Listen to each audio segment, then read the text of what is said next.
Hello दोस्तों, अस्सलाम वालेकुम। वेलकम है, स्वागतम है, खैर मकदम है आपका अपने ही चैनल एमन एकेडमी पर।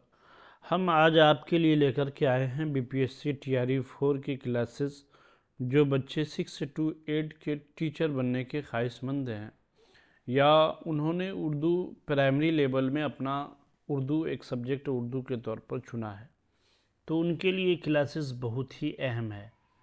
अगर आपने उर्दू सब्जेक्ट रखा है 6 से 12 के, आप उर्दू के टीचर बनना चाहते हैं, तो मौलाना अबुल कलाम आज़ाद की ज़िंदगी के बारे में ज़रूर पढ़िएगा। इससे हर एग्ज़ाम में 1 से 2 से 4 सवालात ज़रूर आते हैं। तो आपको ये 10 से 15 मिनट की वीडियो 4 से 5 सवालात हल करने में बहुत ही अहम और मुआविन साबित होगी। मौलाना अबुल कलाम आज़ाद की एक ऐसी शख्सियत है जो भारत की एक मायनाज शख्सियत है, जिनका आज़ादी के जंग में एक अहम किरदार रहा है। तो इसलिए दोस्तों, इनको पढ़ना नहायत ही अहम और ज़रूरी है। एग्ज़ामिनर इसे बहुत ही अहम और इम्पोर्टेंट समझ करके इनकी ज़िंदगी के बारे में सवालात हमसे पूछते हैं। तो चलिए आज देखेंगे किन के बारे में, मौलाना अबुल कलाम आज़ाद की ज़िंदगी के बारे में। तो देखिए, आज अगर आप हमारे चैनल पे दोस्तों नए हैं तो चैनल को सब्सक्राइब कर दीजिएगा, ताकि जो भी वीडियोस मैं अपलोड करूं, इससे पहले भी कई क्लासेस आपके लिए लेकर आ चुका हूं, तो जो भी वीडियोस अपलोड करूं वो आप तक आसानी से पहुंचाए। चलिए आज पढ़ेंगे मौलाना अबुल कलाम आज़ाद के बारे में। चलिए शुरू करते हैं आज की क्लास।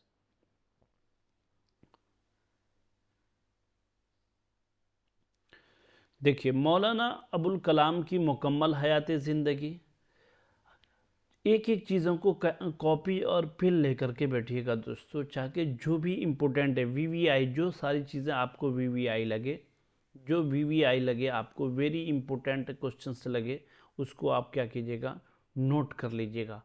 सिर्फ वीडियो देख लेने से आप सोचेंगे हमारे मसले का हल हो जाएगा और हम जो है कामयाब हो जाएंगे, तो ये मुश्किल है दोस्तों। आप थोड़ा सा स्ट्रगल करेंगे, क्या करेंगे, कॉपी और पेन लेकर के बैठेंगे। वो कहते हैं ना, एक शेर है, मंजिल की जुस्तजू है तो कर जुहद मुसलसल, यूँ मुफ्त में चांद सितारे नहीं मिलते। अगर आप चाहते हैं दोस्तों कि आपको कामयाबी मिले, तो आपको जुहद मुसलसल कहा गया है, यानी आप लगातार मेहनत कीजिए। एक दिन मेहनत कर गए, एक हफ्ता सो रहे हैं, 2 दिन पढ़ लिए, फिर 4 दिन गायब हैं, तो इस तरह की मेहनत से आपको कामयाबी मिलना मुश्किल है। तो अगर आप कामयाब भी चाहते हैं और कामयाब बनना चाहते हैं, तो आप मुसलसल मेहनत कीजिए। तो चलिए हम पढ़ते हैं। असल नाम मौलाना अबुल कलाम आज़ाद का क्या था? मोहिउद्दीन था। याद रखिएगा, क्या असल नाम था? मोहिउद्दीन था। तारीख़ी नाम क्या था? तारीख़ी नाम मौलाना अबुल कलाम आज़ाद का फ़िरोज़ बख्तर था। याद रखिएगा, असल नाम मोहिउद्दीन और तारीख़ी नाम क्या था? फ़िरोज़ बख्तर। आपसे कहीं भी पूछ लेगा तो बता दीजिएगा ना। अगर पढ़े रहेंगे तो फटाक से कहेंगे ये तारीख़ी नाम फ़िरोज़ बख्तर, असल नाम मोहिउद्दीन। ठीक है, चलिए इसमें 2 सवाल आपके बन गए। ठीक है, 2 सवाल, एक लाइन में 2 सवाल आपके बन गए। चलिए, वालिद का नाम क्या था? मौलाना खैरुद्दीन। वालिद का नाम क्या था? तीसरा सवाल, मौलाना खैरुद्दीन। और बीवी का नाम क्या था? जुलेखा बेगम। बीवी का नाम क्या था? जुलेखा बेगम। इन सारी चीज़ों को आप जहन में नोट कीजिएगा। अगर एक बार समझ में नहीं आए तो दोबारा देखिएगा। चलिए, और पैदाइश कब हुई? पैदाइश कब हुई? 11 नवंबर 1888 को। 11 नवंबर 1888 को याद रखिएगा। कब पैदा हुए? 1888। कब? 11 नवंबर। नवंबर भी याद रखिएगा, ये भी कभी कभी तारीख आपको एग्जैक्ट तारीख पूछ लेगा। तो 11 नवंबर 1888 को कहाँ पैदा हुए थे मौलाना अबुल कलाम आज़ाद? मक्का मुअज्जमा में इसकी पैदाइश हुई थी। कहाँ? मक्का मुअज्जमा में, याद रखिएगा। चलिए, वफ़ात कब हुई थी? 22 फरवरी 1998 ईस्वी को वफ़ात हुई थी। किनकी? मौलाना अबुल कलाम आज़ाद की। दिल्ली में वफ़ात हुई थी। देखिए, एक एक हर लाइन में 2 3 3 सवाल है। सवाल कभी पूछ लेगा कौन से तारीख को वफ़ात हुई? 22 फरवरी को। कौन से ईस्वी को वफ़ात हुई? तो क्या बोलेंगे? 1998 ईस्वी को। और जायद वफ़ात कौन सी जगह है, कहाँ वफ़ात हुई? तो क्या बोलेंगे? दिल्ली में वफ़ात हुई। ठीक है, और वफ़ात के वक्त वो किस ओहदे पर थे? तो वज़ीर तालीम के ओहदे पर फायद रहे। किस ओहदे पर? वजीर तालीम के ओहदे पर। तो इतनी चीज़ें मेरे दोस्तों समझ गए होंगे आप लोग। चलिए इसको, ये 4 लाइन को एक बार फिर देख लेते हैं कि असल नाम मोहिउद्दीन, तारीखी नाम फिरोज़ बख्त है, वालिद का नाम मौलाना खैरुद्दीन और बीवी का नाम जुलेखा बेगम। पैदाइश 11 नवंबर 1888 को। कौन से शहर में? मक्का मुअज्जमा शहर में। ये कहाँ पे है? सऊदी में, याद रखिएगा आप लोग, ठीक है। वफ़ात कब हुई? 22 फरवरी को। कौन से ईस्वी में? 1998 ईस्वी में। जाए वफ़ात दिल्ली। उस वक्त कौन से ओहदे पर थे? वज़ीर तालीम के ओहदे पर थे। तो देखिए आपको इन 4 लाइन से कितने सवाल? 8 से 10 सवाल आ गए, इसमें 10 सवाल। तो इसी तरह के हम मारूजी सवालात भी आपके लिए लेकर के आए हैं, तो इसको पहले पढ़ेंगे, उसके बाद हम नीचे मारूजी सवालात करते हुए जाएंगे, ठीक है ना। अगर आप हमारे चैनल पे नए हैं दोस्तों तो सब्सक्राइब कर दीजिएगा, ताकि जो भी वीडियोज़ मैं अपलोड करूँ वो आप तक आसानी से पहुँच जाए। ये क्लासेस बहुत ही हैं। चलिए आगे देखते हैं। चलिए देखिए, ये तफसील है। बचपन में ही मौलाना के वालिद हिंदुस्तान आ गए। पैदाइश कहाँ हुई थी? अभी बताया, मक्का मुअज्जमा में। कहाँ पैदाइश हुई थी? मक्का मुअज्जमा में पैदाइश हुई थी। तो ये बचपन ही में ये क्या हुए थे, इनके वालिद जो है कहाँ आ गए थे? हिंदुस्तान आ गए थे। किनके वालिद? मौलाना अबुल कलाम आज़ाद के वालिद हिंदुस्तान आ गए और कलकत्ता में सुकूनत इख्तियार की। हिंदुस्तान आने के बाद कहाँ रहने लगे? कलकत्ता में रहने लगे, ठीक है। मौलाना अबुल कलाम आज़ाद शायरी में अमीर मीनाई और दाग दहलवी, देखिए ये दोनों मिल गया है, दाग दहलवी। अमीर मीनाई दाग दहलवी से इस्लाह लेते थे। सवाल पूछ लेगा आप लोगों को, मौलाना अबुल कलाम आज़ाद शायरी में, मौलाना अबुल कलाम आज़ाद शायरी में किससे इस्लाह लेते थे? तो क्या बोलेंगे? दाग दहलवी से। दाग दहलवी से इस्लाह लेते थे और अमीर मीनाई से, और अमीर मीनाई से इस्लाह लेते थे, ठीक है ना। याद रखिएगा इन सारी चीज़ों को दोस्तों। अमीर मीनाई से और दाग दहलवी से, इन दोनों शायरों से मौलाना आज़ाद अपनी शेरी इस्लाह लिया करते थे। चलिए आगे के लाइन में देखते हैं क्या पूछा है। मौलाना अबुल कलाम आज़ाद ने 13 साल की उम्र में रिसाला, देखिए 13 साल की उम्र में रिसाला अल मिसबाह 1900 ईस्वी में निकाला था। यानी 13 साल, 1888 को पैदाइश हुई। कब पैदा हुए? 1888 को। 1888 याद रखिएगा। 888 किसकी पैदाइश में आता है? मौलाना अबुल कलाम आज़ाद की। तो ये 1888 को पैदा हुए। 1900 ईस्वी में इन्होंने क्या रिसाला निकालना शुरू कर दिया, जिसका नाम था अल मिसबाह। सबसे पहले सवाल आएगा कि मौलाना अबुल कलाम आज़ाद ने जो रिसाला निकाला था उस रिसाले का क्या नाम था? उस रिसाले का क्या नाम था? तो क्या बोलेंगे? अल मिसबाह। अल मिसबाह उस रिसाले का नाम था, ठीक है ना। चलिए, तो ये कितने साल की उम्र में मौलाना अबुल कलाम आज़ाद ने निकाला था? तो क्या राइट आंसर हो जाएगा? इसका सही जवाब क्या हो जाएगा कि 13 साल की उम्र में पहला रिसाला इन्होंने निकाला था, ठीक है। तो इस कौन से ईस्वी में निकाला था? क्या बोलेंगे? 1900 ईस्वी में निकाला था, जो 4 महीने तक छपता रहा, जो 4 महीने तक छपता रहा। तो इस तरह से अगर दोस्तों हम पढ़ेंगे ना चीज़ों को, वो चीज़ें हमारे जहन में ऐसे बैठ जाएगी को जो कभी नहीं निकलेगी। तो अगर हमारी क्लासेस आपको लग रही है कि इस तरह की क्लासेस आने चाहिए और होने चाहिए, तो आप कमेंट बॉक्स में ज़रूर लिखिए और जो है लाइक बटन को दबाना मत भूलिएगा। चलिए दोस्तों, हम देखते हैं अगले लाइन में क्या है। इन सारी चीज़ों को याद रखिएगा। दाग दहलवी से इस्लाह लेते थे, अमीर मीनाई से इस्लाह लेते थे, सुकूनत कलकत्ता में इख्तियार की, मक्का मुअज्जमा से हिंदुस्तान आ गए, 13 साल की उम्र में पहला रिसाला निकाला। उस रिसाले का नाम अल मिसबाह था, जो 1900 ईस्वी में निकाला गया था, जो 4 महीने तक छपता रहा। ये सारे सवालात हैं, आपके इम्पोर्टेंट एग्जाम में आने ही आने हैं। चलिए देख लेते हैं अगले इस पे। अगली लाइन पर देखेंगे दोस्तों, 1903 ईस्वी में महज 15 वर्ष की उम्र में मौलाना ने अपनी इदारत में लिसानु सिद्क जैसा रिसाला शाये कर दिया। देखिए अभी 13 साल की उम्र में उन्होंने रिसाला कौन सा निकाला था? अल मिसबाह रिसाला निकाला, जो 4 महीने तक छपता रहा। 1903 में, वो 1900 में ईस्वी में निकाला गया, ये 1903 में। कितने साल की उम्र? महज 15 साल की उम्र में। 1903 में महज 15 साल की उम्र में मौलाना ने अपनी इदारत में लिसानु सिद्क रिसाला निकाला। अभी 15 साल की उम्र में आपको खेलने कूदने की उम्र होती है कि नहीं?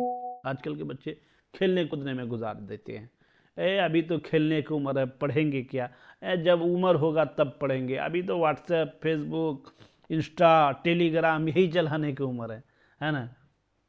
तो देखिए, अपने वक्त को जिसने वक्त की कदर न जानी वो निकला मूर्ख है ज्ञानी।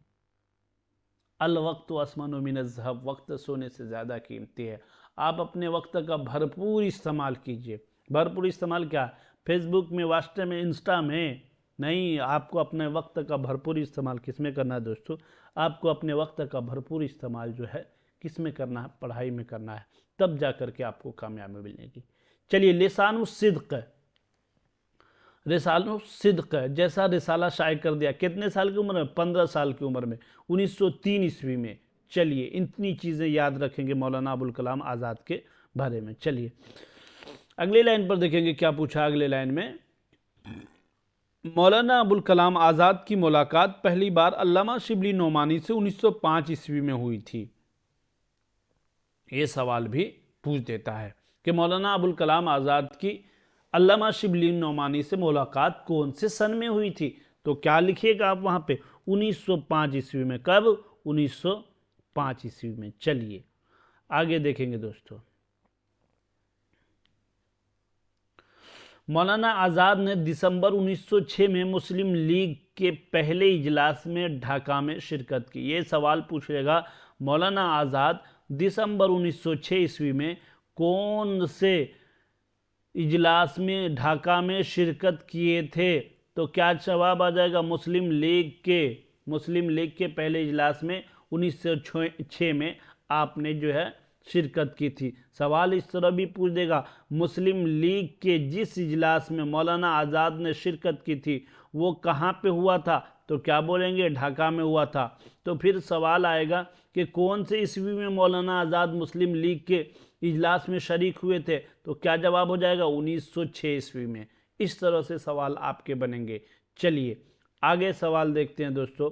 मौलाना अबुल कलाम आज़ाद की मुलाकात पहली बार हबीबुर रहमान खान शेर से 1906 ईस्वी में हुई थी। किससे, मौलाना अबुल कलाम आज़ाद की पहली बार मुलाकात हबीबुर रहमान खान शेरवानी, हबीबुर रहमान खान शेरवानी है, ये शेर नहीं है,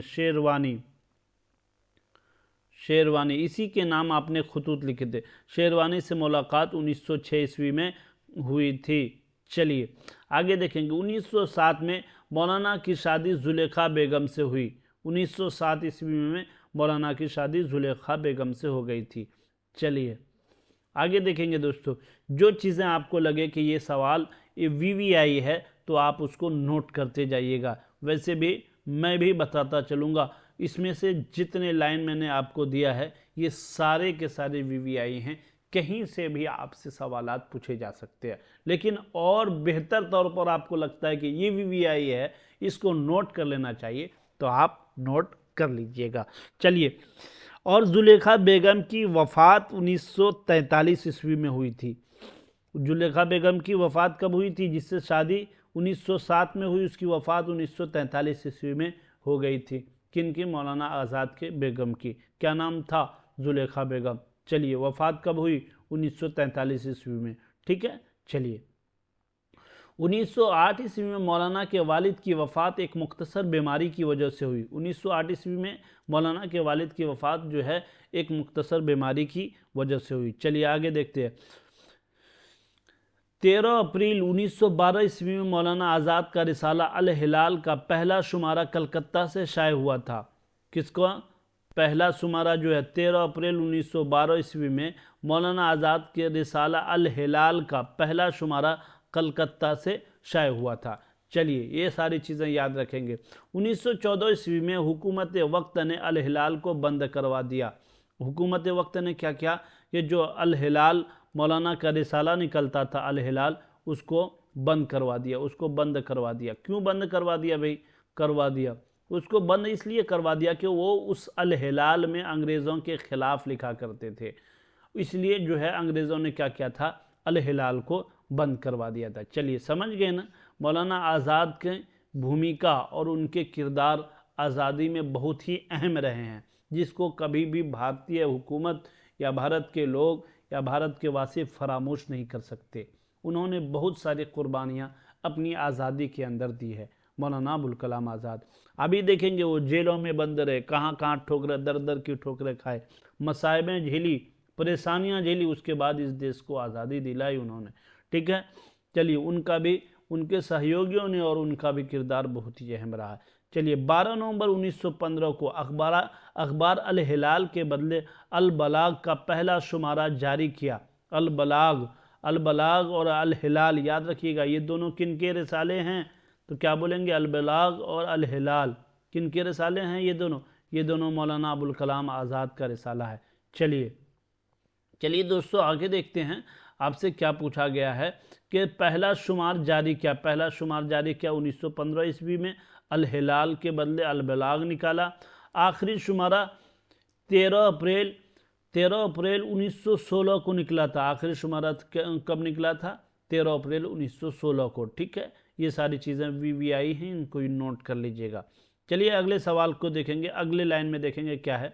अखबार अल हिलाल अल बलाग के मैनेजर मौलवी फजलुद्दीन थे। अखबार अल हिलाल और अल बलाग के मैनेजर कौन थे, तो क्या बोलेंगे, मौलवी फजलुद्दीन। कौन थे मैनेजर, फजलुद्दीन, मौलवी फजलुद्दीन उसके मैनेजर थे। ठीक है, याद रखिएगा इन सारी चीज़ों को, भूलिएगा मत, बार बार पढ़ेंगे तो इंशाल्लाह सारी चीज़ें याद रहेंगी। जो मौलाना आज़ाद के दोस्त थे, कौन थे ये, मौलवी फजलुद्दीन मौलाना आज़ाद के दोस्त थे। चलिए मौलाना अबुल कलाम आज़ाद ने फजलुद्दीन के कहने पर अपने ख़ानदानी हालात को तज़किरा के नाम से क्या क्या 1916 से 17 अक्टूबर 1916 के दरमियान लिखा था। 1916 से 17 अक्टूबर 1900। आप सवाल ये पूछ लेता है आपको कि मौलाना आज़ाद का खुद नविश्त कौन सा है, तो क्या बोलेंगे, तज़किरा। ये तज़किरा मौलाना आज़ाद का क्या है, खुद नविश्त है। क्या है, खुद नविश्त है। क्या है ये, खुद नविश्त है, याद रखिएगा, तज़किरा मौलाना आज़ाद का।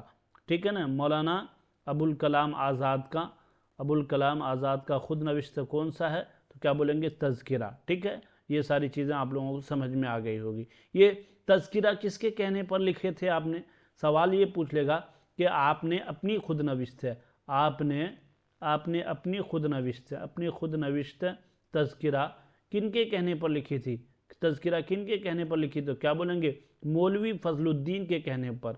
मौलवी फजलुद्दीन कौन था, मौलवी फजलुद्दीन अल बलाग और अल हिलाल का मैनेजर था, और आपका दोस्त भी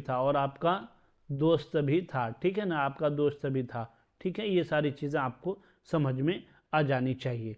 चलिए अगर ये PDF आपको चाहिए तो ये PDF आप ले लीजिएगा, आपको आसानी से ये PDF जो है इस नंबर पर 620 47 25 630 इस नंबर पर आप जो है मैसेज करके ये PDF ले सकते हैं। ठीक है ना, चलिए हम अगले लाइन पर देखेंगे क्या है। यकूम अक्टूबर 1916 से वस्त जनवरी 1920 तक मौलाना आज़ाद तकरीबन 44 महीने तक रांची में बंद रहे। चलिए देखिएगा, थोड़ा सा 1 मिनट आप लोग लाइन पर रुकिएगा, देखते हैं।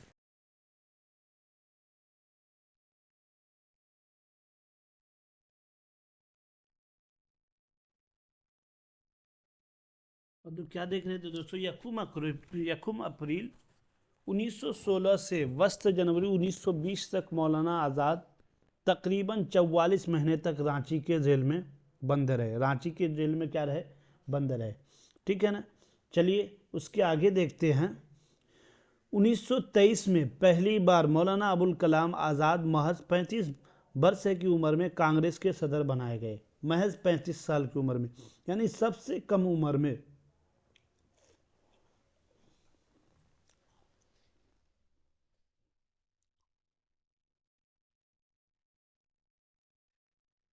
महज 35 साल की उम्र में कांग्रेस के सदर बनाए गए। कौन, मौलाना आज़ाद। इतनी कम उम्र में कांग्रेस की सदारत किसी को नसीब नहीं हुई। इतनी कम उम्र में कांग्रेस की सदारत किसी को नसीब नहीं हुई। चलिए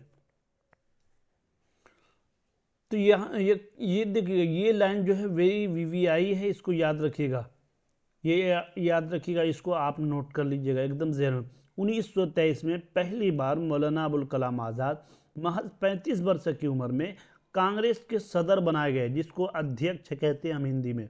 क्या कहते हैं? जिसको अध्यक्ष कहते हैं। यही अध्यक्ष बनाए गए कौन?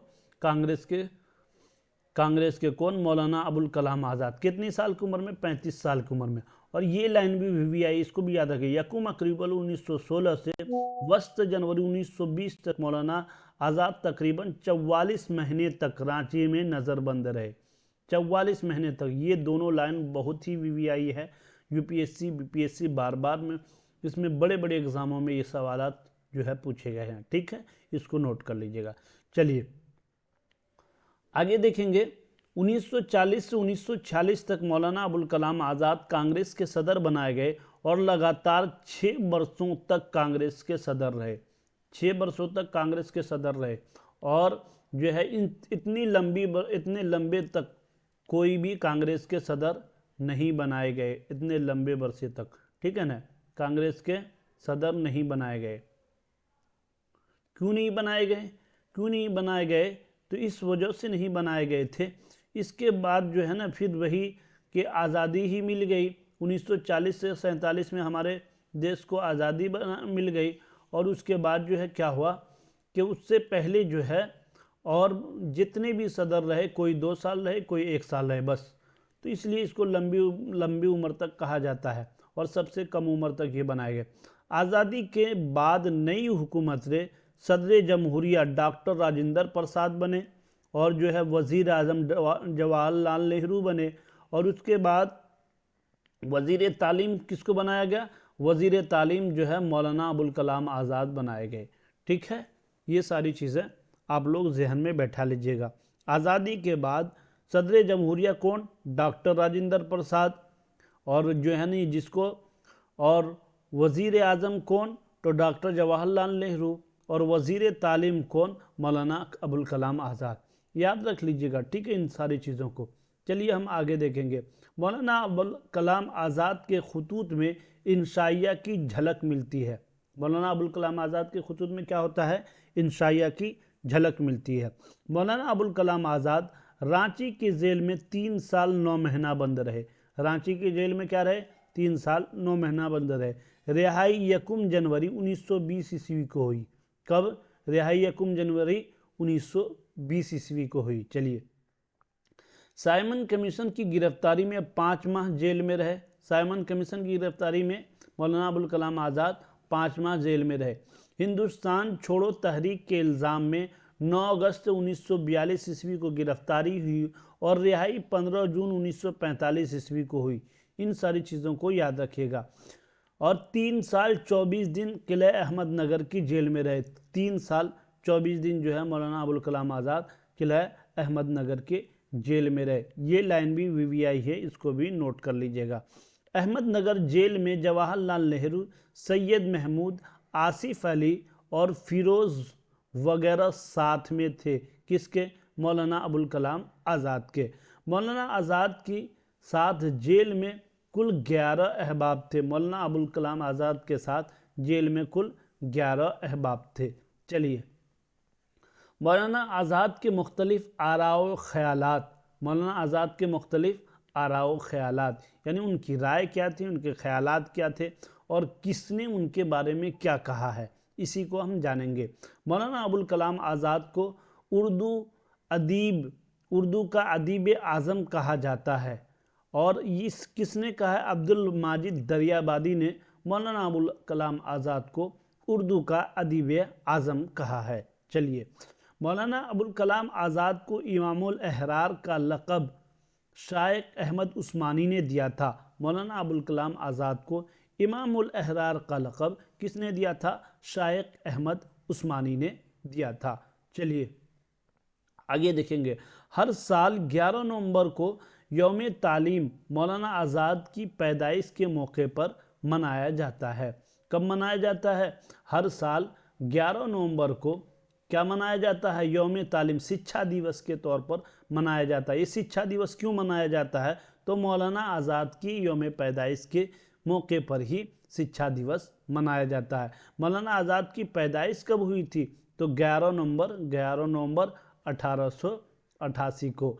ये सारी चीज़ें याद रखेंगे तो आसानी से एग्ज़ाम में कहीं से भी मौलाना अबुल कलाम आज़ाद से रिलेटेड पूछ ले तो आपको कोई दिक्कत नहीं होगी। मौलाना अबुल कलाम आज़ाद को इमामुल हिंद भी कहा जाता है। मौलाना अबुल कलाम आज़ाद को इमामुल हिंद भी कहा जाता है। ये सारी चीज़ें जान गए दोस्तों। चलिए आगे देखते हैं तसानीफ़ क्या क्या हैं। तसानीफ़ यानी आपने कितनी किताबें लिखी, उसके बारे में कौन कौन सी किताबें लिखी उनके बारे में हम अभी जानेंगे। चलिए तसानीफ़ में देख लेंगे कौन कौन सी तसानीफ़ आपकी है। तो सबसे पहला अभी तज़किरा के बारे में हमने बताया था, जिसको आपने मौलवी फजलुद्दीन के कहने पर लिखा। तो मौलाना आज़ाद की लिखी हुई खुद नविश्त है। हम पूछे ना, बताए ना कि मौलाना आज़ाद की खुद नविश्त कौन सी है, तज़किरा है। देखिए और उसके देखेंगे तर्जुमानुल कुरान मौलाना आज़ाद की लिखी हुई 3 जिल्दों में है। तर्जुमानुल कुरान, कुरान का तर्जुमा किया गया है। चलिए इंडिया विंस फ्रीडम उर्दू तर्जुमा रईस अहमद जाफरी ने किया था। रईस अहमद जाफरी ने इसका उर्दू किया। इंडिया विंस फ्रीडम को मौलाना आज़ाद ने अंग्रेज़ी में लिखा था। चलिए आगे देखें गुबारे खातिर खतूत का मजमुआ मुरत्तब ई मालिक राम। मुरत्तब कौन है इसके, मुरत्तब करने वाले मालिक राम। कौन से, गुबारे खातिर खतूत का मजमुआ है, इसको मुरत्तब किसने किया, मालिक राम ने किया। ये भी सवाल आपको वीवीआई कई बार एग्जाम में पूछे गए हैं।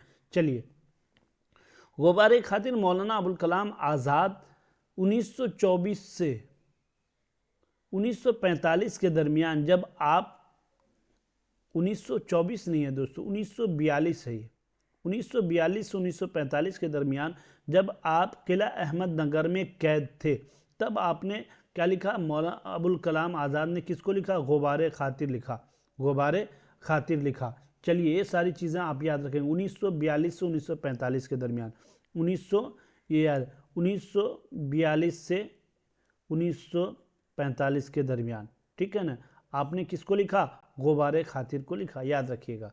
चलिए इसी वक्त मौलाना आज़ाद ने अपने दोस्त मौलाना हबीबुर रहमान खान शेरवानी के नाम 24 खतूत लिखे थे और उसी खतूत के मजमूए को गुबारे खातिर का नाम दिया गया, ठीक है ना, 24 खतूत। सवाल आपको इस तरह पूछ लेता है गुबारे खातिर में कितने खतूत हैं, गुबारे खातिर में कितने खतूत हैं, तो क्या बोलिएगा, 24 खतूत हैं, ठीक है। चलिए इतनी चीज़ें समझ में आ गई होंगी आपको अच्छे से। कहीं पे कोई डाउट हो तो आप कमेंट बॉक्स में ज़रूर पूछिएगा, आपको जवाब मिलेगा। और क्लासेस अच्छी लग रही हैं तो कमेंट ज़रूर कीजिएगा और क्लास को लाइक करना मत भूलिएगा। मौलाना आज़ाद ने गुबारे खातिर के खतूत में मकतूब इलैह को सिद्दीक़ मुकर्रम के नाम से पुकारा था। किसके नाम से, सिद्दीक़ मुकर्रम के नाम से मकतूब इलैह को पुकारा था। यानी हबीबुर रहमान खान शेरवानी को जो आपने खतूत लिखा था उसके नाम की जगह आपने क्या लिखा था, सिद्दीक़ मुकर्रम। सिद्दीक़ का मतलब जानते होंगे आप लोग, दोस्त से आता है, मुकर्रम यानी इज्जत वाला दोस्त है, तो इसी नाम से पुकारा था। गुबारे खातिर खतूत में मौलाना आज़ाद ने चिड़ा और चिड़ी की कहानी बयान की है। सवाल इस तरह पूछ लेगा, मौलाना आज़ाद ने चिड़ा और चिड़ी की कहानी किस खतूत में बयान की है, तो आप क्या बोलेंगे, गुबारे खातिर खतूत में। गुबारे खातिर खतूत मौलाना आज़ाद ने किसके नाम लिखा था, तो क्या बोलेंगे, मौलाना हबीबुर रहमान खान शेरवानी के। गुबारे खातिर को मौलाना आज़ाद ने कहाँ पे लिखा था, तो क्या बोलेंगे, किला अहमद नगर जेल में। कौन से ईस्वी में लिखा था, 1942 से 1945 ईस्वी के दरमियान। गुबारे खातिर किनका है, किनके खतूत का मजमुआ है, तो क्या बोलेंगे, मौलाना अबुल कलाम आज़ाद के खतूत का मजमुआ है। गुबारे खातिर में कितने कुल खतूत हैं, तो क्या बोलेंगे, 24 खतूत हैं, ठीक है। ये सारी चीज़ें याद रखिएगा। गुबारे खातिर में अपने दोस्त को किस नाम से मौलाना अबुल कलाम आज़ाद ने पुकारा था, क्या बोलेंगे, सिद्दीक़ मुकर्रम। ये सारी चीज़ें देखिए, एक 4 लाइनों में कितने सारे सवालात हैं, अगर थोड़ा सा ध्यान से पढ़ लेंगे ना दोस्तों तो ये सारे सवालात हमारे लिए आसान हो जाएंगे। मौलाना ने खतूत नंबर 15 में चाय का, खतूत नंबर 15 में चाय का जिक्र किया, जो कि बड़ी खूबसूरती से किया, क्योंकि वो चाय के बड़े शौकीन थे। कौन, मौलाना अबुल कलाम आज़ाद, इसलिए उन्होंने चाय का जिक्र किया। कौन से खतूत में, ये भी सवाल आ जाता है। तो खतूत नंबर 15 में मौलाना ने जो है क्या क्या है खतूत का। तो चलिए आगे देखेंगे क्या है। गुबारे खातिर में मौलाना ने 700 अशार इस्तेमाल किए हैं। कितने? 700 अशार इस्तेमाल किए हैं गुबारे खातिर में। कौन? मौलाना अबुल कलाम आज़ाद ने। ठीक है, मौलाना ने सबसे ज़्यादा अशार गालिब के लिखे थे। सबसे ज़्यादा अशार किसके लिखे? गालिब के लिखे। कारवान ख्याल खतूत का मजमुआ, ये भी मौलाना अबुल कलाम आज़ाद का है। ये 1946 में शाये हुआ था। तो ये सारे सवालात जो थे, ये सारे लाइन बाय लाइन नोट्स हम आपके लिए लेकर के आए थे। इसी से जितने सारे रिलेटेड सवाल हैं, मारूजी सवाल भी हम लेकर आए हैं। इसको हम अगले वीडियो में आप लोगों को बताएंगे कि मौलाना अबुल कलाम आज़ाद को बचपन में वालिद मोहतरम किस नाम से पुकारते थे। ये सारे सवालात के जवाबात हम आपके लिए अगले वीडियोस में लेकर आएंगे। इसी तरह के वीडियोस हम आपके लिए लेकर के आते रहते हैं। अगर आप हमारे चैनल पे नए हैं तो दोस्तों सब्सक्राइब कर दीजिएगा, ताकि जो भी वीडियोस मैं अपलोड करूं वो आप तक आसानी से पहुंच जाए। और शेयर ज़रूर कीजिएगा, ताकि आपके जितने दोस्त अहबाब तैयारी करने वाले हैं उसका भी फ़ायदा हो जाए। और क्लासेस अच्छी लगी तो कमेंट बॉक्स में ज़रूर लिखिएगा दोस्तों कि क्लासेस आपको कैसी लग रही हैं, और लाइक करना मत भूलिएगा। तो इस तरह की क्लासेस हम आपके लिए लेकर आते रहेंगे। आप सबका हमारे चैनल पर विजिट करने के लिए बहुत बहुत शुक्रिया। फिर मिलेंगे हम आपसे अगले क्लास में।